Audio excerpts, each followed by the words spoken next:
Эми албетте келиндин укугу бар да. Ал дагы адам, ал дагы момун зат, назик зат. Сөзсүз түрдө укук каралган. Анан эми мунун жообун ушу сабакта эле айттык окшойт. Адам баласы кечиримдүүлүк менен туура мамиле менен гана чечиш керек. Эгерде катуу мамиле кылып ага теңелген болсо андай маселе чечилбейт. Үй бүлө болуп күйөөм менен ажырабайм, мамилени туура сактап калайын деген аял заты болгон болсо анда акылдуу болуш керек. Ошо проблеманы чечүү жолун ойлош керек. Күйөөсүнө айтып атканда дагы айта турган убакыттуу, ылайыктуу, оруундуу убакытты таап айтыш керек.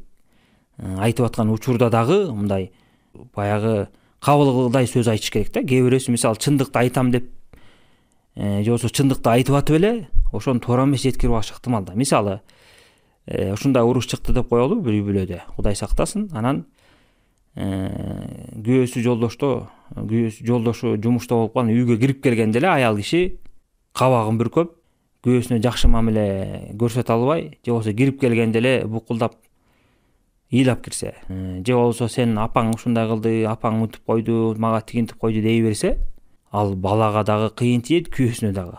Аны кабыл алыш да кыйын да. Оңой менен кабыл албай коюшу ыктымал. Ошол эле нерсени акырын күйөөсү келгенде жакшынакай чайын берип, жакшынакай тосуп алып, анан убакытты настроениясын карап көрүп, ошого ылайыктуу болобу, болбойбу, айтып көрсөм, айтып көрбөсүмүн деп ойлонуп, ылайыктуу болсо акырын айтып, ылайыктуу болбосо башка убакытка жылдырып, ушундай болуп кетти. Сиз адилеттүү карап, апам туура эмес кылып койду окшойт, ушуну оңдой алсаңыз оңдоп койбойсузбу? Жакшы мамиледе кылайын, мен апамды деле жаман көрбөйм, бирок ушундай түшүнбөстүктөр болуп калды деп жакшы сөздөрүн айтып чечсе эле, бул өзү үчүн да жеңил болот, оңой да чечилет. Эгерде туура эмес мамиле менен чечкен болсо, анын ал оңолбой эле кайра күчөйө берет. Орто жолдо өзү да чайналат, күйөөсү да чайналат. Ошондуктан мында үй бүлөлүк жана көп проблемалар, ошо айтпадым башында эле, болбош нерселерден кээде чыгып кетет да. Анан кээде чын эле туура эмес мамиле кылган үй бүлө болуп калышы ыктымал, кайнелер болуп калышы ыктымал, же келиндер деле туура эмес мамиле кылып калат. Анын баарын бирок жанагынтип ызуучу чыгарып уруш талашуу менен чечкен такыр болбойт. Ал майнап бербейт, натыйжа бербейт. Муну адамдын баары эле билип эле турат. Баары тең эле билишет. Акырын айтып жумшак менен чечиш керек, жакшы мамиле кылыш керек деп. Бирок ошону практика жүзүндө көбү аткара албай калат. Аны аткарыш үчүн адам баласы жана айтып кеттик, өзүн өзү тарбиялап, Алла Тааладан дуа кылып, ошого көндүрүш керек өзүн. Анан ошондо жанагындай ызуучу мамилелер чечилет. Жана ошондой эле дагы баса белгичүү бир нерсе бар. Адам баласы мисалы ар кандай себептердин натыйжасында, же билимсиздиктин, же башка эмоциянын натыйжасында бирөө башка бирөөгө мамиле кылып атса, ошону туура эмес деп ойлоп алышы ыктымал да өзүчү. Мисалы суроодо келгендей, бизге мисалы туура эмес мамиле кылат, адилетсиздик кылат депчи. Кээде чын эле адилетсиздик болуп калышы ыктымал, кээде ошентип ойлоп алышы да ыктымал да. Анан ушул маселеде дагы шашылбаш керек. Мейли кайнене келин болобу, бирөөгө өкүм чыгарарда же бирөөнүн мамилесин туура эмес деп айтаардан мурун ошону такташ керек чын эле. Чын эле туура эмес болуп атабы, чын эле кемчиликпи, шариятта кандай каралган деп ошо аныктап алып туруп, андан кийинки экинчи баскычка өтүш керек. Ошону оңдоо жолун, акысы тебелеп аткан болсо акырын туура талап кылуу жолуна ошондон кийин өтүш керек да.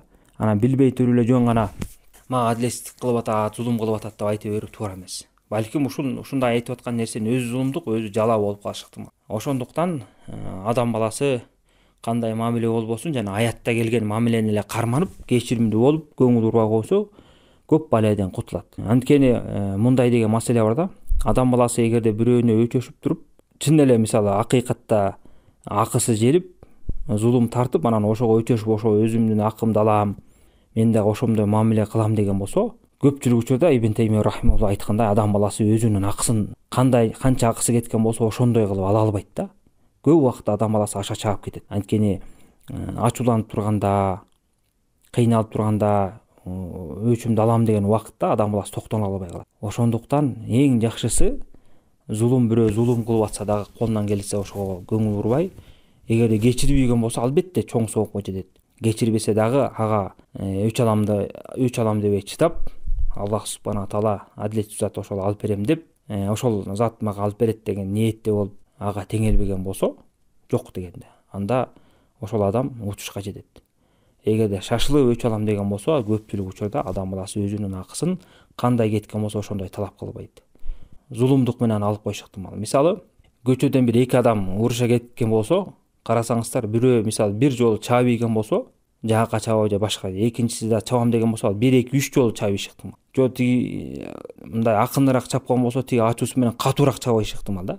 Ал өзүнүн акымды алып атам деп ойлоп атат, бирок да ага да тигиге акымды алам деп андан да ашыкча ката зулумдук кылып коюп атат. Мына ушундай мамиле да.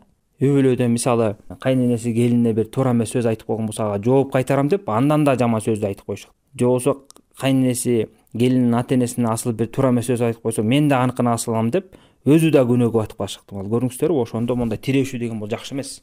Эч качан тирешүү менен, кек сактоо менен маселе чечилбейт. Жанагы Алла Таала айткан ошо аят менен гана чечилет. Кечиримдүү болуш керек, теңелбеш керек, жакшылыкка буйруп коюш керек туура жол менен. Анан түшүнбөгөн адамдан жүз буруп ага теңелбеш керек. Алыс болуш керек. Болду, ушун менен эле маселе чечилет.